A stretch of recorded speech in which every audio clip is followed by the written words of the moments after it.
Hora H do Agro. Oferecimento. Consórcio Magi, Volkswagen Caminhões e Ônibus. Meteor da Volkswagen Caminhões e Ônibus, mas pode chamar de Meteoro da Paixão.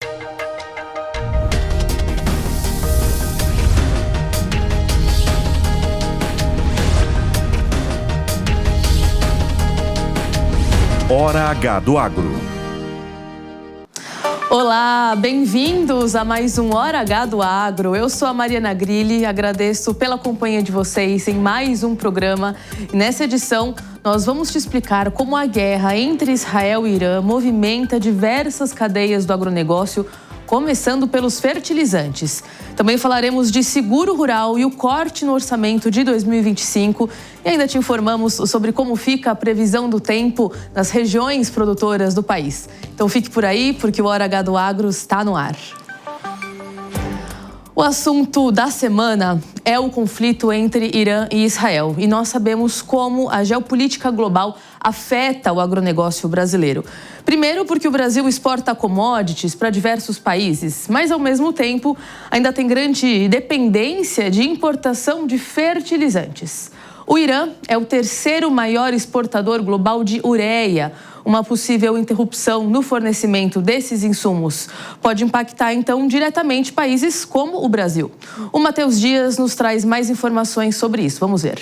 A tensão diária gerada pela guerra entre Irã e Israel teve consequências no mundo todo, como aumento do preço do barril do petróleo e discussões sobre taxas de juros globais. Quem agora sente os efeitos do conflito são os agricultores. Isso porque a produção de ureia pelo Irã pode estar ameaçada. O país produz cerca de 9 toneladas do insumo por ano. Mais da metade desse montante é exportada. Com a guerra, cresce o risco de interrupções no fornecimento, o que pode interferir ainda mais nos custos de produção no campo.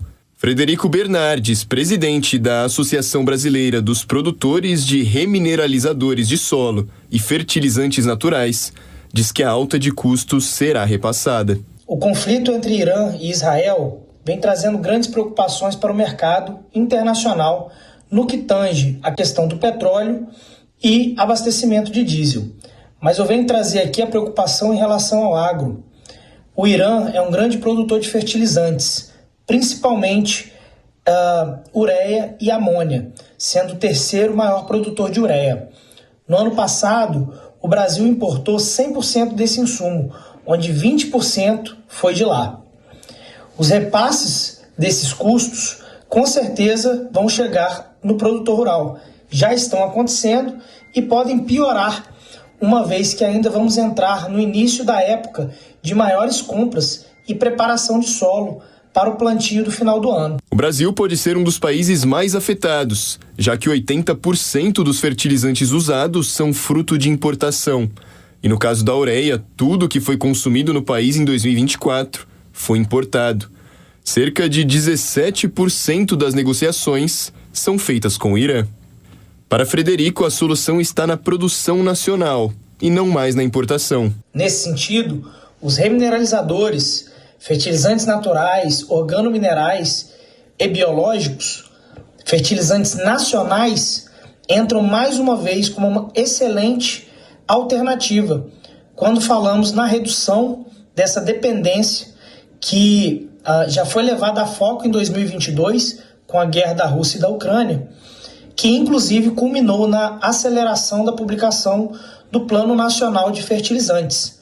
Então essa é uma grande preocupação que nós temos hoje aqui pela Abrefem e todo o mercado do agro e da produção de fertilizantes nacional. No último dia 12, véspera do ataque do Irã a Israel, o preço da ureia granulada no Brasil estava, em média, a $398 por tonelada. No dia 13, o valor saltou para $430. Além do Brasil, os Estados Unidos e o próprio Oriente Médio são bastante afetados com o impulso dos valores. Nós vimos na reportagem, então, como o Irã é um importante exportador mundial de ureia. O mercado já sentiu os impactos das tensões no Oriente Médio, como a gente pôde ver aí na questão dos valores. Então, os preços de ureia no mercado de papel já se elevaram. E as incertezas com relação à disponibilidade global do fertilizante nitrogenado, somadas às restrições na oferta, fazem com que muitos participantes se retirem do mercado físico. Para analisar esse tema, nós vamos conversar com a Gisele Augusto, especialista em fertilizantes da Argos. Muito bem-vinda ao Hora H do Agro, Gisele. Obrigada pela sua participação. Eu vou pedir primeiro para você explicar rapidamente essa diferença, então, entre mercado de papel e mercado físico, só para a gente situar todo mundo dos termos. E aí queria que você falasse se isso, na prática, já tem impacto financeiro, pensando na safra de soja que está por vir aí na temporada 2025-26. Bem-vinda, obrigada. Obrigada, é um prazer, obrigada pelo convite. Bom, a diferença entre o mercado de papel e o mercado que a gente considera o spot é a maneira como você negocia. Então, o mercado spot é o que a gente chama de mercado físico ou mercado imediato. Então, é aquela negociação que está sendo feita para uma carga que já tem uma data de embarque, que já tem toda uma programação, enquanto o mercado de papel é muito mais sobre uma troca de uma tendência de compra, né? Então, ele se difere um pouco, ele é mais sobre uma projeção ou sobre uma troca realmente, né, de papel, de contrato, do que uma troca necessariamente entre da produção de nitrogenados, da produção de fosfatado, enfim, de qualquer fertilizante. E aí, de maneira geral, como foi comentado, né? Então, desde o início das tensões, a gente viu o mercado de papel reagindo até primeiro do que o mercado físico. Isso porque no mercado físico acaba que os participantes ficam com muito mais receio do que pode acontecer, dão um passo ali para trás e aí acabam aguardando maior clareza no que vai acontecer no mercado antes de se reposicionar. Enquanto isso, no mercado de papel, como ele é um mercado mais futuro, né, ele é um mercado que você já está negociando para agosto, para o terceiro trimestre, quarto trimestre, então você consegue se posicionar mais para frente. As negociações continuaram acontecendo, já refletindo preços mais altos. Então, a gente já viu na última sexta-feira, 13 de junho, a gente viu negociações acontecendo em torno de 455, depois recuaram um pouquinho para 435. Inicia-se a semana do dia 16 com negociações em torno de 490 e fica nessa oscilação acompanhando as tensões do conflito. E até o dia 16, início do dia 17 de junho, a gente não tinha o mercado físico ainda muito forte acontecendo, pelo menos no Brasil. Em outras regiões a gente até tinha negociações ou ofertas de venda, mas no Brasil todo mundo muito recuado. E a gente começa a ver um retorno das ofertas de venda depois de acompanhar como foi o impacto tanto nas origens quanto no mercado de papel. E aí os vendedores, as tradings voltam a ofertar no mercado brasileiro, acompanhando aí essa variação. Quando a gente pensa nesse aumento de preço, o maior impacto desse custo a gente provavelmente vai acompanhar para a safra 25-26 de milho. A safra de soja leva algum ponto de nitrogenado, mas não é tão significativo quanto é para a safra de milho. Então, onde a gente vai ver esse impacto? Nas negociações que estão acontecendo já pensando no plantio que inicia o ano que vem. A gente tem uma negociação que vinha mais ou menos em linha com o histórico para esse período, pensando na safrinha, né, na segunda safra de milho, muito levada pelas negociações de sulfato de amônio, que é um outro nitrogenado, e não pela ureia. E agora esse aumento, essa escalada de preços deve reduzir ainda mais a tendência de compra do agricultor, pensando que o milho está num preço muito mais baixo do que era esperado para o período, enquanto os insumos estão subindo muito mais intensamente do que era esperado. Então, essa relação entre o preço do grão e o preço do insumo não está favorável para o agricultor, e isso deve levar ele a aguardar mais antes de concluir novos negócios. Perfeito, perfeito. É importante a gente ter essa relação direta, como você traz aí, de fertilizantes e commodities.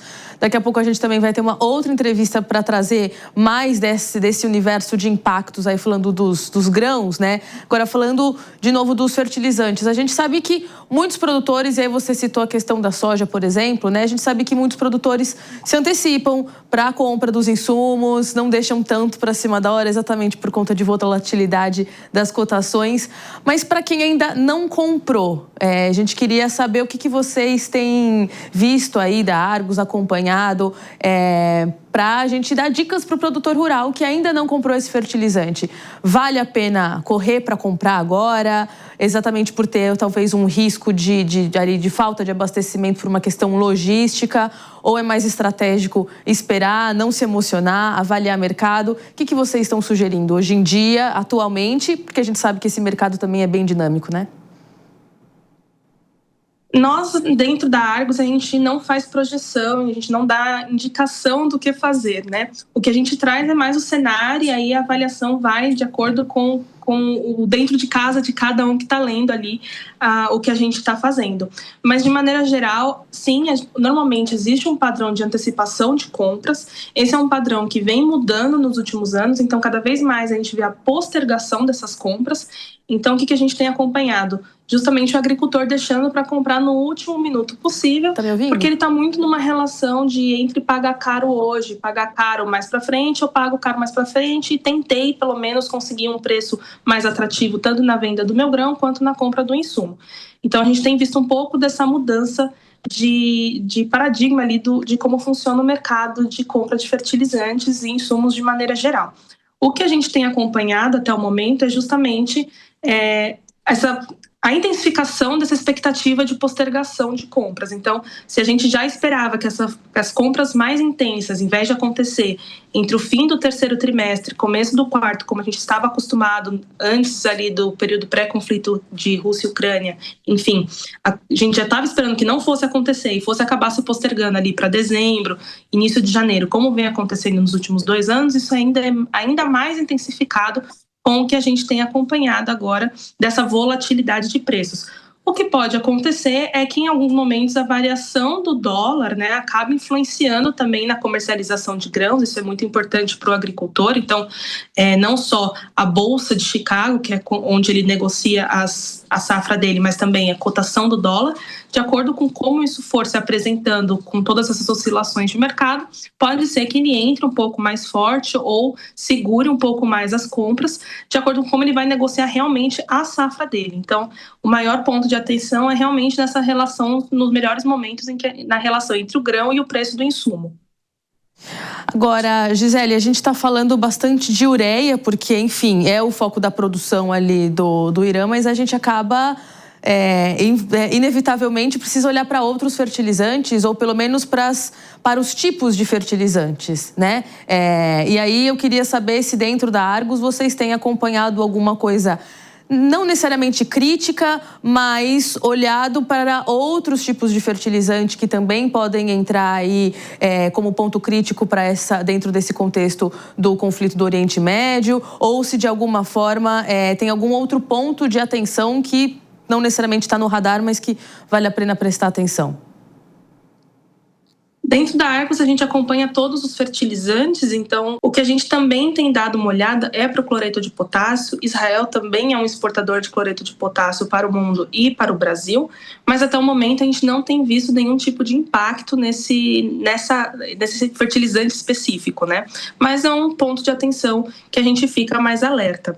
De maneira geral, são os 2 fertilizantes, né, tanto nitrogenados como o cloreto de potássio, são os que acabam sendo mais afetados aí por esse conflito, porque os países produtores desses 2 acabam se envolvendo, ou não necessariamente são os 2 países envolvidos no conflito, mas estão ali por próximo da região, ou acabam tendo algum problema em relação à matéria-prima, como é o caso, por exemplo, do Egito, não está relacionado diretamente ao conflito, mas acaba sofrendo ali na sua produção, porque o gás vindo de Israel não segue mais o fluxo dele. Então, a gente acompanha aí esse impacto num segundo momento, mas são apenas mais para esses dois tipos de fertilizantes. A gente tem os fosfatados, mas eles acabam não sendo tão influenciados pelo que está acontecendo no momento. O problema deles é mais oferta e demanda mesmo ali do período. Muitos pratinhos para equilibrar ao mesmo tempo, né? Muitos pratinhos para equilibrar e olhar toda uma questão que é isso, né? Tá na boca do começo da safra 25-26, então para o produtor rural isso é bem preocupante, assim, né? Agora, vocês têm, a Argos tem fontes ali muito diretas na região, olhando o que acontece. A infraestrutura, né, falando de Irã, a infraestrutura de produção de ureia foi danificada.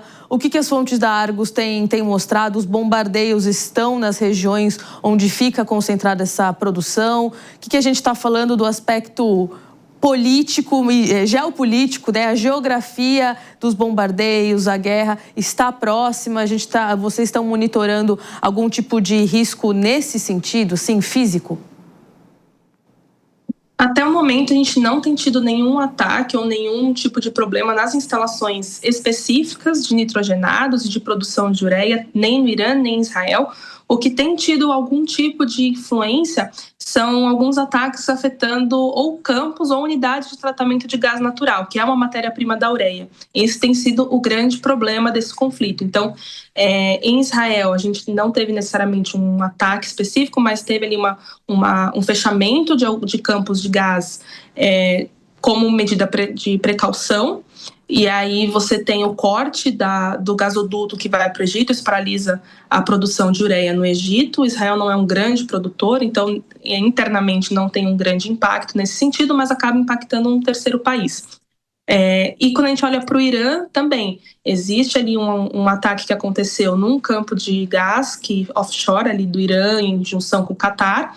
E esse ataque também levou a um fechamento, uma paralisação preventiva de todas as unidades de ureia do país. Então, hoje, nenhuma unidade de ureia do Irã está funcionando. Então, o grande impacto não necessariamente são das unidades de ureia, mas nas unidades que produzem ou tratam a matéria-prima dessa produção. É isso que a gente tem acompanhado até o momento e que é o grande ponto de atenção do mercado. Então, entender se ainda vai ter mais ataques nessas regiões ou em unidades, porque, de maneira geral, o que a gente tem sentido muito é que são ataques muito ligados ao setor energético. Então, muito ligados não só ao gás natural, mas também uma coisa muito ligada ao petróleo, muito ligada a questões de energia. Então, fica ali uma atenção muito maior sobre o que vai acontecer nesses campos de gás, apesar da maioria já estar paralisado.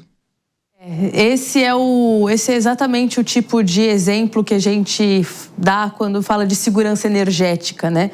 É exatamente isso, quando também os polos de produção de energia acabam sendo atacados no sentido de guerra, é a hora que a gente vê o quanto que é importante ser autossuficiente, ou pelo menos um bom produtor de etanol, né? Falando de um biocombustível aí para ser substituto do petróleo. Agora, só uma última pergunta antes da gente encerrar. Você está falando bastante a gente está falando bastante dessa produção do fertilizante, falou agora, por exemplo, que essas plantas no Irã estão desativadas, não estão produzindo.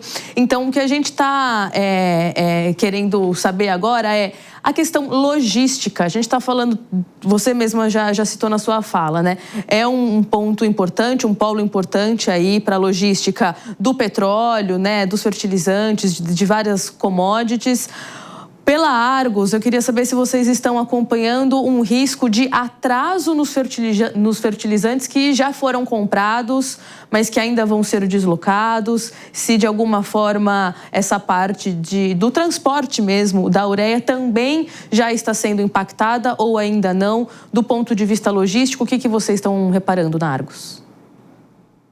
Existem, acho que, duas maneiras da gente enxergar essa questão. A primeira maneira é pensando na logística necessariamente de cargas que passariam ali pela região. Então, a gente ainda não tem visto um grande impacto, mas existe sempre essa possibilidade, até porque, às vezes, no afretamento de um navio, por exemplo, que está levando um fertilizante de um outro país para o Brasil, vai passar a próxima região, então a pessoa que está fretando esse navio vai cobrar um seguro mais caro, vai cobrar um preço mais caro para trazer esse navio, justamente porque corre muito mais risco de ser atacado ou alguma coisa do tipo no caminho. Então, isso pode vir a acontecer. Já tem um aumento no preço do frete que a gente tem visto, nada muito caótico, extremamente expressivo, não é um aumento de 100%, mas existe já uma oscilação nesse custo logístico, isso sim a gente tem acompanhado, mas não é de grande impacto ainda para o mercado brasileiro pensando em fertilizantes. Uma outra maneira de a gente também ver essa questão logística é quando a gente pensa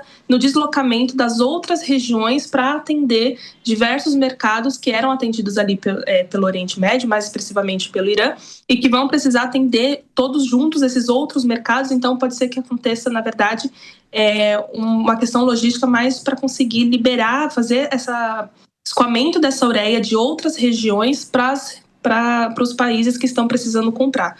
Então, pode ser que exista alguma questão logística nesse sentido também, uma competição por navios de uma determinada região, em detrimento de outra, mas pensando em fazer um escoamento dessa ureia para substituir o que o Irã poderia estar suprindo.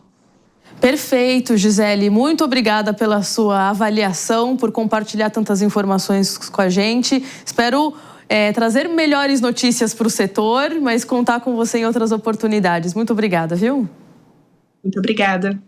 Até a próxima. E só uma pequena correçãozinha aqui na reportagem inicial. A gente está falando exatamente sobre essa atuação do Irã na produção de ureia. Nós falamos que o país produz 9 toneladas. É claro que é muito pouco isso, né? São 9 milhões de toneladas que o país produz por ano. E agora nós vamos falar do aspecto de exportação, então, aí dentro ainda desse contexto, falando de Irã e Israel. Isso porque o Irã é um grande comprador de milho do Brasil. De acordo com dados da Câmara de Comércio Exterior do Governo Federal, apenas no primeiro trimestre de 2025, o país deixou 609 milhões de dólares em compras de alimentos no Brasil. A Valéria Luizetti nos conta mais sobre isso. A tensão no Oriente Médio ameaça o abastecimento de insumos estratégicos para a agricultura. Além de fornecedor de fertilizantes, o Irã é um dos maiores compradores de milho do Brasil. Foram mais de 4 milhões de toneladas em 2024, segundo o Ministério da Agricultura. Mas é nos bastidores da produção agrícola que os efeitos do conflito podem ser ainda mais graves. Boa parte da ureia usada nas lavouras brasileiras vem do exterior e cerca de 17% especificamente do Irã, que responde por 10% da oferta global. Esse fertilizante é essencial para as culturas como milho e soja. O Estreito de Hormuz, por onde passam 20% das exportações mundiais de petróleo, se tornou um gargalo estratégico e frágil em meio à instabilidade. O professor e pesquisador do INSPER Agroglobal, Leandro Gílio, afirma que o maior impacto do conflito está nas altas dos insumos, como fertilizantes e combustíveis, e explica por que a escalada no Oriente Médio preocupa o agronegócio brasileiro. Irã ainda tem uma importância um pouco maior no mercado de milho, né? Então, Irã ali é um mercado consumidor ali de mais ou menos 11, 12% ali do milho que a gente vende aí para o mercado internacional, né? Então, nesse mercado, o Irã tem alguma relevância um pouco maior, né? Israel já tem ali uma participação muito menor aí no mercado de modo geral. Mas existe outro impacto que é com relação ao lado dos insumos, né? Isso daí acho que é talvez uma preocupação um pouco maior aí para o agro como um todo, né? Seja pelos próprios fertilizantes, né? Principalmente os fertilizantes nitrogenados, né? Onde existe uma produção bastante relevante ali pelo Irã, né? Ou seja também com relação ao próprio petróleo, né? A gente sabe que o petróleo ali envolve ali a participação, né? A produção dos vários insumos ali envolve toda a agropecuária, envolve a questão do petróleo e gás, né? E aí a gente está tratando ali de uma região muito produtora, né? Desses insumos relevantes, e isso daí pode encarecer toda a produção. A alta do petróleo, impulsionada pelo conflito entre Irã e Israel, já pressiona os custos do agronegócio brasileiro. O barril tipo Brent voltou a subir no mercado internacional e pode ultrapassar os $100 em caso de bloqueio do Estreito de Hormuz, rota estratégica para exportações globais de petróleo e fertilizantes. Isso afeta diretamente o preço do diesel e encarece o transporte de grãos no Brasil, que depende do modal rodoviário. Além disso, fretes marítimos e seguros internacionais também sobem com o aumento do risco na região do Golfo. Com o petróleo valorizado, o etanol tende a se tornar mais competitivo frente à gasolina. Isso pode levar as usinas a priorizarem a produção do biocombustível, reduzindo a oferta global de açúcar e elevando os preços. Mas o cenário ainda depende das decisões políticas sobre os combustíveis no mercado interno. Leandro Gílio também avalia os impactos do petróleo sobre o mercado interno de combustíveis e a possível valorização do etanol diante de uma eventual alta da gasolina. O etanol é muito voltado ao nosso próprio mercado interno, né? Precisa avaliar o quanto que esse preço do mercado internacional de petróleo vai ser realmente passado, né, ao preço da gasolina para o consumidor final aqui no Brasil. Teoricamente, isso daí deveria passar, mas a gente sabe que os preços com relação à gasolina no Brasil são preços relativamente controlados aí pelo governo, e a gente já vive um momento de pressão inflacionária, e a gente sabe o quanto a gasolina impacta em termos de inflação aí no geral aí da inflação do Brasil, né? Então, em um ano que está vindo aí, né, já estamos tendo problemas inflacionários, né? E no ano que vem, sendo um ano eleitoral, presume-se que o governo eventualmente vai tentar aí balizar o preço da gasolina para não ter um tipo de grande impacto, né? No caso, a tendência seria sim uma elevação do preço da gasolina, caso aí esse daí continue se escalando e os preços de petróleo continuem subindo, como já estão subindo no mercado global. Então, isso daí traria um benefício com relação ao etanol, tendo aí a relação de troca um pouco mais favorável ao biocombustível do que para a gasolina. Além do etanol, outras commodities também podem se valorizar. O óleo de soja usado no biodiesel pode se beneficiar com a alta do petróleo. O algodão, por sua vez, ganha competitividade em relação a fibras sintéticas como o poliéster, derivadas do petróleo. Nós vimos como as commodities brasileiras, então, podem ser afetadas aí por essa questão, esse momento geopolítico. Por isso, hoje, no Ações e Cotações, nós vamos analisar os impactos do conflito na balança comercial brasileira. Ações e cotações. Para falar conosco, nós vamos receber o Felipe Serigati, pesquisador da FGV Agro. Bem-vindo, Felipe. Muito obrigada pela disponibilidade. Faz um tempinho que a gente está tentando uma entrevista com você, agora deu certo. Bem-vindo. Olá, Mariana. Muito obrigado pelo convite. Imagina, eu que agradeço. Bom, vamos começar por partes. Tem várias coisas que eu gostaria de te perguntar, mas vamos partir, então, do seguinte princípio, né? A gente já pode observar algum comportamento diferente no preço para o milho a partir da guerra que a gente está assistindo no Oriente Médio? Na entrevista passada com a Argos, a gente viu essa questão, ela falou um pouquinho de como que isso pode afetar, olhando a segunda safra, né? Então, já falando mais de 2026. Mas no agora, no atualmente, a cotação do milho já sofreu algum tipo de diferenciação? O que você pode trazer em relação a como essa guerra no Oriente Médio impacta essa commodity? Bom, estamos aqui no mês de junho e, claramente, esse vai ser um mês muito importante para a definição da cotação do milho, tá? E aí temos diversas variáveis nessa direção. Certamente, uma delas é o conflito, principalmente se houver ali uma escalada, algo mais contundente nesse conflito.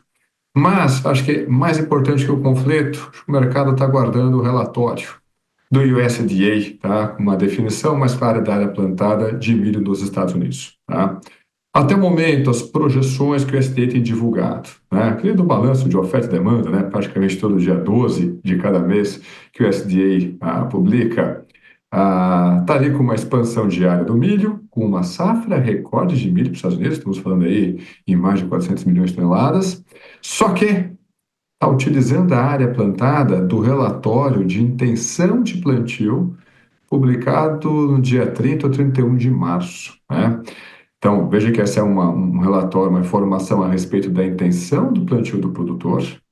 Então, não é ainda efetivamente o que o produtor norte-americano fez, mas o que esses dados foram levantados em algum momento entre fevereiro e o início do mês de março.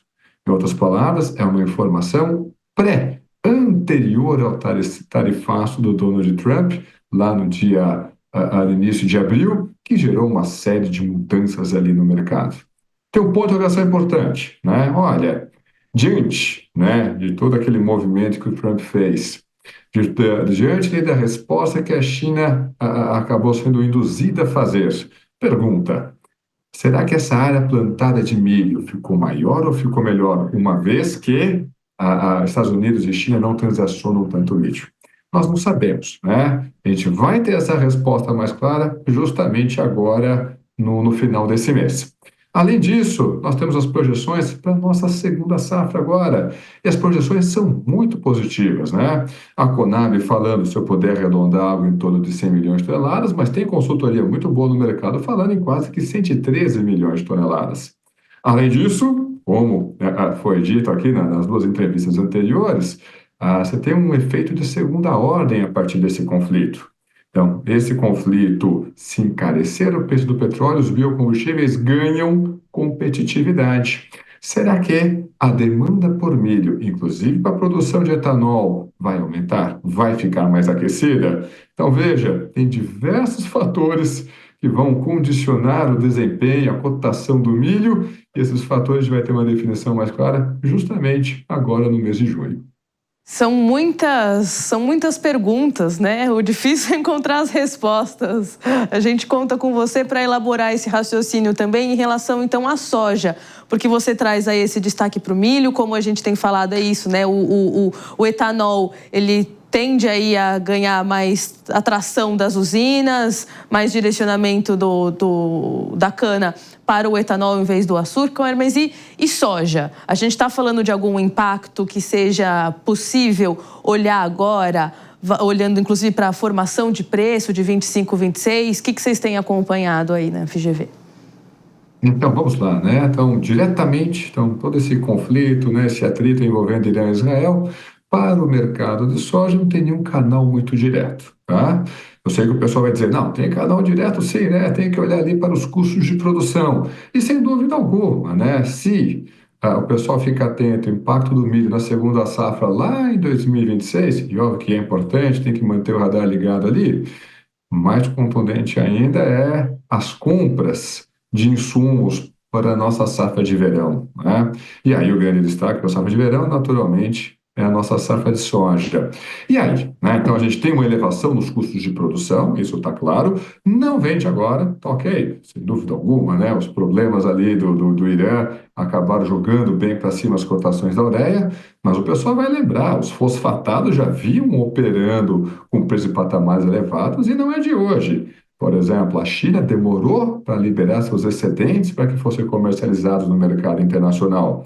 E quando libera, tem ali na fila do balcão, né, querendo buscar os fosfatados, tanto a Índia quanto o Brasil.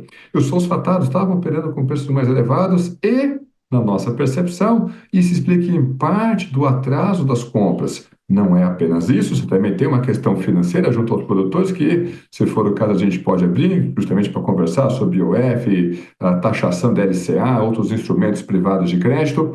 Mas, ok, o fato é, teve um atraso já nas compras, né? Então, tinha produtor dizendo, olha, tá caro agora, será que esse preço não vai ter um alívio um pouquinho mais lá na frente?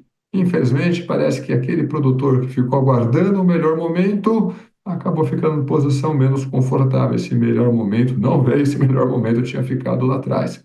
De qualquer forma, pensando na soja, ponto de interrogação importante. Diante da elevação dos custos de produção, e uma elevação diferente daquela da guerra da Ucrânia, que é uma elevação que não foi acompanhada pelo preço das commodities agrícolas. Em outras palavras, a relação de troca está operando uma situação menos confortável agora, no momento em que a gente conversa. Qual que vai ser a estratégia majoritária dos produtores? Será a redução diária para tentar empregar ali a mesma tecnologia? Ou será que vai ser o oposto? Não, você vai empregar uma tecnologia inferior, mas tentando ali preservar a área. Ou vai ser uma combinação desses dois fatores? Independente qual seja o resultado, sim, você começa então o ciclo 25-26 de maneira mais pressionada. Ninguém está dizendo aqui que a safra vai ser problemática, tem muita coisa para acontecer, não jogamos nem a primeira sementinha ainda no solo, mas as condições iniciais, as condições de partida, naturalmente, parecem ser menos favoráveis, tá? Então, mesmo que na soja você não tenha esse efeito direto, você tem diversos efeitos indiretos que têm que ser levados em consideração. E com uma margem de ajuste mais curta, porque a principal safra nossa é agora, se a chuva permitir, começando em setembro. Não é a nossa segunda safra do milho lá em 2026. Pois é, esse quebra-cabeça, ele é muito interessante e complexo de acompanhar, né? A gente falou de milho, falou de soja, e eu queria que você talvez, se for possível, aprofundasse um pouquinho mais em como que o momento atual, mesmo antes de saber de Plano Safra 25-26, como que esse momento atual de instabilidade, com o custo de produção aí elevado por conta de fertilizantes, o quanto que isso já vai já influencia agora o produtor ali na calculadora a formar o preço que ele vai vender essa soja? Porque a gente sabe que muito da venda é antecipado, né? Não espera-se a colheita para vender. Muito produtor, o agro, ele gira muito nessa toada de venda futura. Nessa questão de venda futura, nessa questão de olhar já a formação de preço para vender, para comercializar lá na frente, o produtor ele já vai levar isso em consideração, os fertilizantes em consideração, ou também é preciso cautela, ainda está muito cedo para falar disso?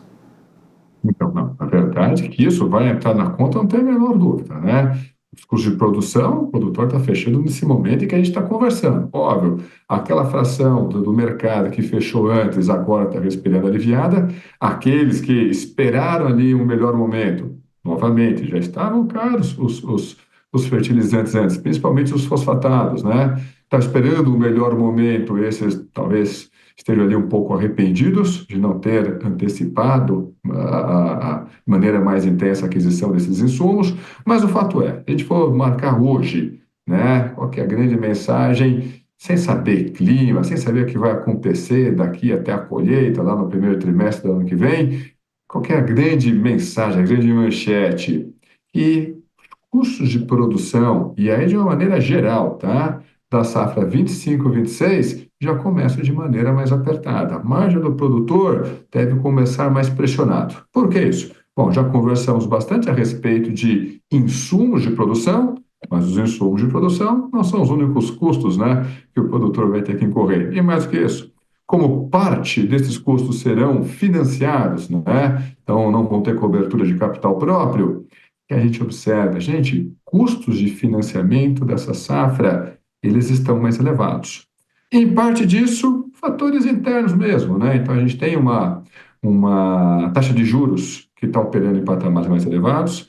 Essa semana, o Banco Central fez um novo aumento, então, taxa Selic operando em 15%. Se a gente for pegar os papéis de referência para o mercado, os papéis com prazo de vencimento de 2 anos, também estão operando com taxa de juros elevadas. Mais do que isso, olhando para frente, essa taxa de juros parece que no curto prazo, no médio prazo, vai ter algum alívio? Parece que não, ou seja, deveremos cruzar toda a safra 25 e 26, não importa se é safra de verão, se é segunda safra, se é safra de inverno, com a taxa de juros em patamares bastante elevados, e do outro lado do balcão, que é crédito bancário, né, seja pelo safra ou não, é a única fonte de financiamento, aqueles instrumentos privados de crédito, né, LCA, CPR, CRAS, que deram um bom alívio em alguns momentos, esses também estão operando agora com custos mais elevados. Veja, por exemplo, a LCA permanece atraente? Permanece, mas ficou mais cara. Já foi mais, né? Já foi mais atraente. Só para a gente encerrar, eu queria trazer um assunto que sai um pouco dessa questão, desse foco do fertilizante, mas está dentro desse contexto todo de ser um quebra-cabeça para o produtor rural. E é uma notícia extremamente recente, então eu vou pedir licença para poder te perguntar isso, que é sobre seguro rural. Porque agora a gente ainda teve mais essa questão do corte do orçamento. A gente está falando aí de 42% do orçamento previsto para 2025 do PSR, né, do Programa de Subvenção ao Seguro Rural ali. Esse corte, o setor alega que foi pego de surpresa, que não estava sabendo disso. Isso traz um ambiente de mais instabilidade, de mais insegurança, de como começar essa safra 25-26, se inclusive muitos dos produtores iam contratar no segundo semestre para a safra verão, né? Como que você avalia isso, assim? A gente já pode falar que isso também vai influenciar na safra 25-26, que quem quiser fazer o seguro, de fato, vai precisar também colocar um dinheiro a mais do próprio bolso, já que o subsídio não necessariamente vai acontecer, né? Queria saber se você também pode comentar um pouquinho sobre isso, porque é um assunto muito novo, mas seguro rural é calcanhar de Aquiles para o governo federal, né? Vamos lá. Fazer o comentário é fácil, né? Essa decisão é péssima. Simples assim. Beleza. Né? É uma decisão inédita? Não é inédita, né? Vamos lá. Nos últimos 2 anos, nós não tivemos o programa de seguro rural com, vamos dizer assim, com destaque, tá? Dentro da política agrícola do atual governo. E isso é ruim, né? Por que é ruim? Então, vamos lá, quando a gente vai conversar com seguradores, com resseguradoras, uma coisa que eles pedem é previsibilidade, tá? Você ter ali mais ou menos um montante previsível, se for crescente, melhor ainda, do volume de recursos que são disponibilizados, não apenas em uma safra, mas num horizonte maior. Agora, quando você sinaliza que vai ter um volume de recursos e na hora H esse recurso fica menor, esse recurso desaparece, de algum lugar esse recurso vai ter que sair. Óbvio, então, que seguradoras, resseguradoras, às vezes, acabam incorrendo em prejuízo, o produtor acaba tendo que pagar uma conta mais alta, só que essa história não termina no momento que a gente conversa. Isso tem reflexo no próximo ciclo. No próximo ciclo, a seguradora, ali, perdão do trocadilho, mas insegura com a situação, vai dizer o quê? Eu vou ter que jogar na garantia, eu vou ter que jogar ali num campo que é mais tranquilo para mim, onde eu tenho maior certeza, menor incerteza, e acaba reduzindo a oferta de seguro. Ou então, acaba pedindo um valor, um prêmio mais alto pelo seguro. E aí, naturalmente, a cobertura do seguro fica mais prejudicada. Nós tivemos, ano passado, um problema muito sério no Rio Grande do Sul, tá? Pode ser Proagro, pode ser o PSR, não importa, alguma política pública. Se não fossem os instrumentos, a situação do Rio Grande do Sul estaria pior agora do que sem esses programas. Em outras palavras, o programa de seguro rural, na verdade, é poupança lá na frente. Você economiza lá na frente. Em outras palavras, você dá uma estabilidade maior para o produtor para que ele possa produzir. Vai ter problema no curto prazo? Sempre vai ter uma fábrica a céu aberto. A gente tem que fazer com que os problemas de um ciclo não contaminem o próximo. O programa de seguro rural é um excelente instrumento para isso. Infelizmente, pouco prestigiado na atual gestão. Tá ótimo, Serigati. Muito obrigada pelas explicações, viu? A gente ainda ficaria aqui perguntando mais várias coisas, porque é um assunto puxa o outro, né? E é isso, ainda mais agora, com essa nova bomba do seguro rural. Mas a gente vai continuar acompanhando. Espero tê-lo aqui em outras oportunidades. Obrigada, viu? Eu que agradeço o convite. Muito obrigado mesmo. Muito obrigada. Até a próxima. E ainda nesse assunto, olha, o presidente da Comissão de Agricultura, o deputado federal Rodolfo Nogueira, trouxe uma crítica assertiva sobre essa decisão do governo aí em relação ao seguro rural. Ele disse, abre aspas, é sempre o mesmo enredo. Quando o governo precisa de recursos, mira no campo, tratando o produtor rural como um caixa eletrônico, fecha aspas. A gente vai ficar de olho nisso, porque, como falamos, tem todo um contexto aí de taxação, de desincentivo ao seguro rural, e é importante a gente ficar de olho, é claro, sobretudo às vésperas da safra 2025-2026. E agora nós vamos para um rápido intervalo. Na volta, você vai ver a previsão do tempo para sua região e como funciona a irrigação agrícola mais moderna do mundo. Não sai daí.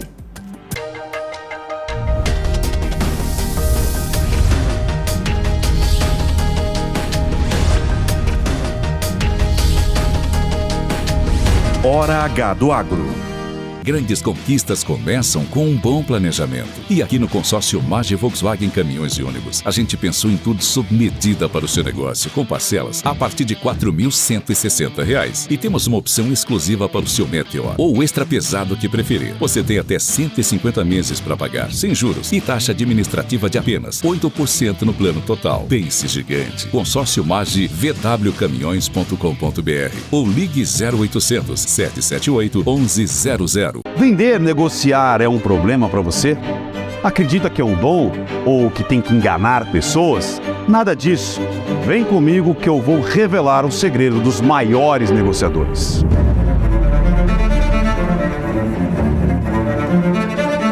Com o meu curso Engenharia da Persuasão, você vai se tornar um grande vendedor. Vai aprender a conduzir as negociações passo a passo, evitar possíveis manipulações mentirosas e, o que é melhor, finalizar as vendas com total segurança. E é claro, você vai aumentar a sua lucratividade através de técnicas imbatíveis da persuasão.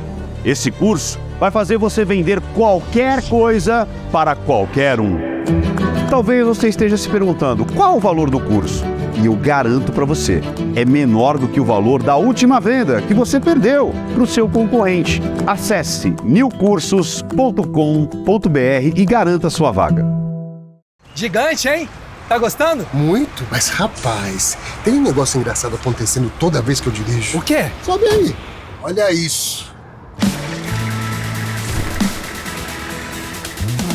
Depois que eu te conheci, fui mais feliz. Você é exatamente o que eu sempre quis. Te dei o sol, te dei o mar pra ganhar seu coração. Você é raio, saudade, meteoro da paixão. Volkswagen Meteor, pense gigante.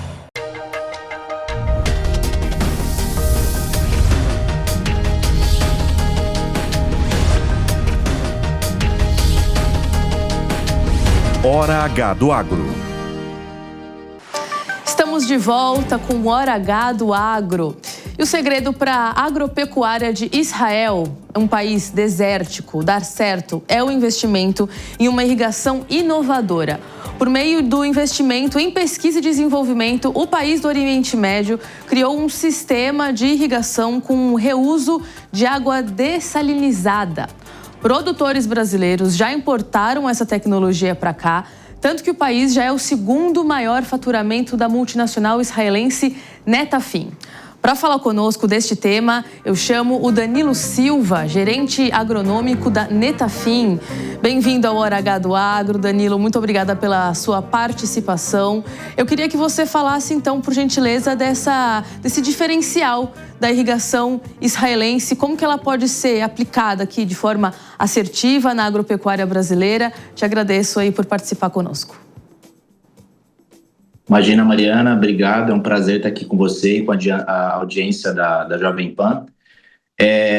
Não só como ela pode ser aplicada, mas ela já vem sendo aplicada, né? A empresa ela já está presente aqui no Brasil há 30 anos, esse ano ela completa os seus 30 anos aqui, 60 anos a nível global, e foi a empresa precursora, né, que desenvolveu a solução por irrigação por gotejamento, se trata de uma irrigação de alta eficiência. E essa é uma irrigação, é um sistema que já vem sendo adotado, né, em algumas culturas de muita importância aqui no Brasil, como são as culturas dos citros, né, e culturas do café, seja ele o café robusto, o café conilon, ou o café arábica nas diferentes regiões. Então, seja através da aplicação eficiente de água, né, onde a irrigação por gotejamento ela possibilita você irrigar menores quantidades de água, porém com alta frequência. Isso propicia para a lavoura, né, seja ela uma lavoura de café, uma lavoura de cana, uma lavoura de manga, uva, né, e demais cultivos que utilizam bastante desse sistema, um ambiente com menos estresse, com mais conforto hídrico, né, e possibilidade dela aumentar ainda mais o seu teto produtivo. E quando se faz utilização, né, uma vez que o sistema está muito próximo do sistema radicular, é possível ser utilizado algumas outras práticas, como a própria aplicação de insumos, né, como químicos ou mesmo os adubos, na chamada fertirrigação, que possibilita ainda um ganho operacional, né, você podendo, além de irrigar, fertirrigar toda a lavoura de forma frequente, né, com baixas concentrações em alta frequência também. Eu vou pegar, então, esse gancho que você falou agora de fertirrigação, porque a gente está falando basicamente de fertilizantes que vem do Irã e a irrigação que vem, esse sistema que você está explicando, vem de Israel. Os dois países nesse conflito do Oriente Médio e o mercado inteiro observando consequências para diferentes segmentos do agronegócio.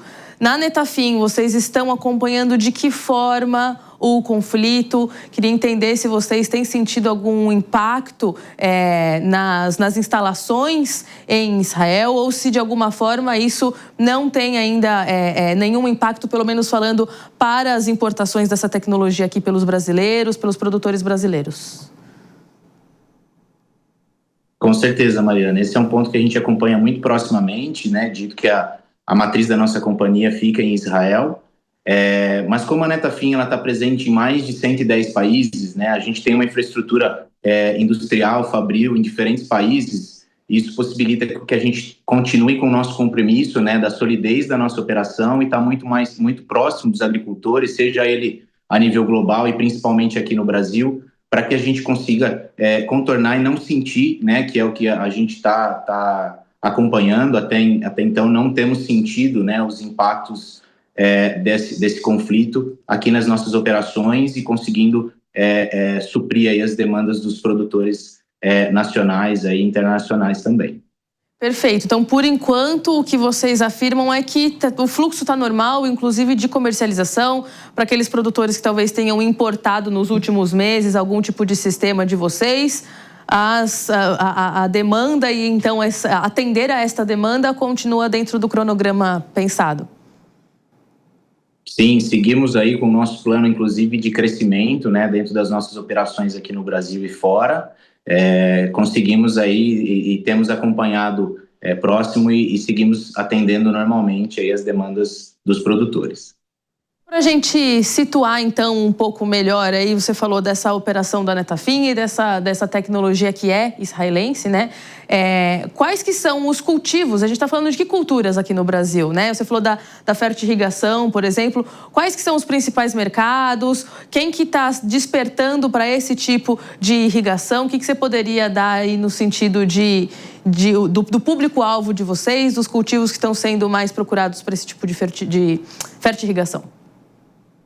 Legal, Mariana. Eu acho que a gente fala, né, que o sistema de irrigação localizado, ele é muito democrático, né? A Netafim e o sistema, ele vem se implementando nos últimos 30 anos, de norte a sul, de leste a oeste, e basicamente independente da cultura, né? Nós temos aí desde o café, da Alta Mogiana, do sul de Minas irrigado, do Cerrado, temos também aí as lavouras de cana-de-açúcar, seja na costa nordestina, como também aqui do centro-sul. Temos aí os cultivos também do HF, né, desde os pequenos produtores aí que podem utilizar de kits de irrigação familiar, até os grandes exportadores aí para a Europa, mercado americano também, fazendo uso de todo esse pacote tecnológico. Então, acho que isso mostra a versatilidade do sistema e que, inclusive, né, nos últimos anos para cá, vem ganhando mais força, inclusive no mercado de grãos, né, com um gotejamento subterrâneo, possibilitando a rotação de cultura para esse cultivo, né, ou esse grupo de cultivos, porque a gente está falando de rotação de cultura, tão importante para o Brasil também. Perfeito. Danilo Silva, gerente agronômico da Netafim, falando sobre tecnologia israelense, sobre a irrigação. Muito obrigada pela participação. Espero contar com você em outras oportunidades de novo. Nós que agradecemos, foi um prazer participar aqui com vocês. Um abraço. Muito obrigada. E agora é hora de saber como fica a previsão do tempo para essa semana. Esse é mais um Por Dentro do Clima. Por Dentro do Clima. Marco Antônio, nosso mestre da meteorologia, bem-vindo novamente ao Hora H do Agro. Estamos oficialmente no inverno, mas essa nem é a notícia principal pelo que você contou pra gente aqui nos bastidores. Muito obrigada de novo pela sua participação. Eu vou pedir para você comentar então com a gente o que é a bomba para os próximos 5 dias, porque não tá fácil para várias regiões, né? Obrigada, bem-vindo. Olá, Mariana, olá a todos. Olha, realmente o inverno iniciou aí no último dia 20 de junho, mais precisamente às 23h42, horário de Brasília. Porém, acho que o grande ponto de atenção de hoje não é o inverno, infelizmente, né? Mas são 2 destaques grandes aí, que é, primeiro, as chuvas em excesso no Rio Grande do Sul. Só para vocês terem uma ideia,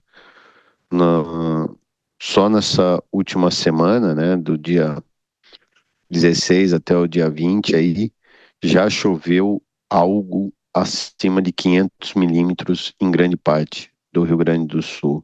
Isso tem trazido muitos transtornos, tem trazido problemas severos, né, na produção, no dia a dia já foram registradas algumas mortes e realmente há mais previsões de chuvas, né? Então isso traz uma atenção muito grande para o Rio Grande do Sul, porque muitas estradas já estão interditadas, cidades já estão ilhadas, né? E quando a gente fala de enchente no Rio Grande do Sul, a gente lembra de todo o caos, né? Toda a tragédia de exatamente um ano atrás. Então, não há, pelo menos, essa possibilidade, Mariana, de termos algo parecido com o que aconteceu em 24, mas o Rio Grande do Sul está passando aí por problemas sérios de excesso de chuvas. Isso afeta diretamente a agricultura por vários motivos. Primeiro, todas as atividades de campo estão paralisadas. E segundo, muitos produtores de leite, né, que precisam escoar diariamente a sua produção, não está conseguindo, né? Como as granjas, né, muitos produtores granjeiros, já os frangos já no momento de abate, onde os caminhões já, né, dos frigoríficos já teriam que estar puxando esses frangos não estão conseguindo, né? Então isso já começa a trazer problemas muito grandes para a agricultura, para a pecuária de uma forma geral. Então é realmente um problema. Outro ponto de muita atenção é com relação à geada, né? Temos uma previsão de geadas, Mariana, para o dia 24 e 25 de junho. Agora, entre terça e quarta-feira, isso por conta de uma massa de ar polar que estará avançando de forte intensidade e levando o declínio acentuado das temperaturas sobre grande parte da região sul. Então, áreas de milho safrinha do Paraná, do Mato Grosso do Sul e até mesmo das áreas ali de divisa entre o Paraná e São Paulo poderão sim ter temperaturas abaixo de 2 graus, isso na manhã de terça-feira, dia 24, quanto na manhã de quarta, dia 25, e isso pode trazer problemas para a produção, principalmente para a região noroeste do Paraná, que é a região ali de Maringá, Campo Mourão, Londrina, que são áreas extremamente produtoras de milho segunda safra. Além disso, ali tem muita cana e café também, então nós estamos de olho nessa massa de ar polar do começo agora da semana, que isso pode trazer um impacto grande, não para a produção nacional de milho, mas pode trazer um impacto sim para a produção local, principalmente para o Paraná. Então são dois destaques aí, infelizmente negativos, né? A gente vem toda semana, desde quando eu comecei aqui, só trazendo notícias boas, né, Mariana? Em algum momento a gente tinha que se preparar para isso, né?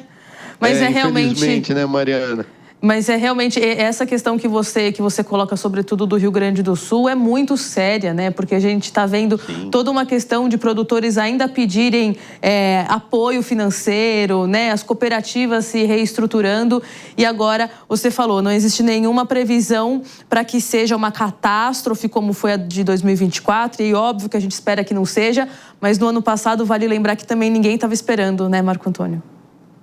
Mas assim, por todas as configurações atmosféricas, vai ser muito difícil, mesmo com excesso de chuvas, né, de termos um algo parecido com o que aconteceu entre abril e maio de 24, né, com inundações, aeroportos fechados e tudo mais. Esse ano não. Esse ano está muito parecido, essa chuva de agora está muito parecido com o que foi em setembro e outubro de 23, que também tivemos enchente, tivemos também deslizamentos, tivemos também transbordamentos dos grandes rios do Rio Grande do Sul, mas a água escoou rápido, né? Então isso dá entre aspas, um alívio. Lógico que muitas cidades vão estar ilhadas, as rodovias vão ter alguns trechos, né, bloqueados, mas está longe de ser a tragédia que foi entre abril e maio de 24. Tá mais parecido com setembro e outubro de 23, essas chuvas de agora, onde os volumes poderão facilmente ultrapassar os 70 milímetros até o começo da semana. Vamos continuar acompanhando. Né? Vamos continuar acompanhando. Exatamente. Obrigada, viu, Marco Antônio? Esperamos você na semana que vem, como sempre. Sim, e aí a gente vai falar mais sobre o inverno, isso, né? Uma coisa de cada vez. Exatamente, Maria. Um grande abraço a todos e até a semana que vem. Até lá, muito obrigada. Nosso programa fica por aqui, mas você continua conectado nas nossas redes sociais e ligado, é claro, na programação da Jovem Pan News. Muito obrigada pela sua companhia, muito obrigada a toda a equipe que faz o programa acontecer e a gente te espera na próxima semana. Até mais.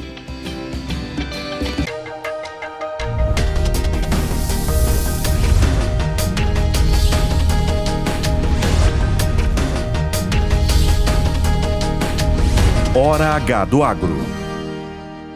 Hora H do Agro. Oferecimento. Consórcio Mage, Volkswagen Caminhões e Ônibus. Meteor da Volkswagen Caminhões e Ônibus, mas pode chamar de Meteoro da Paixão. A opinião dos nossos comentaristas não reflete necessariamente a opinião do Grupo Jovem Pan de Comunicação. Realização Jovem Pan News. Gigante, hein? Tá gostando? Muito, mas rapaz, tem um negócio engraçado acontecendo toda vez que eu dirijo. O quê? Sobe aí. Olha isso. Depois que eu te conheci, fui mais feliz. Você é exatamente o que eu sempre quis. Te dei o sol, te dei o mar pra ganhar seu coração. Você é raio, saudade, meteoro da paixão. Volkswagen Meteor, pense gigante.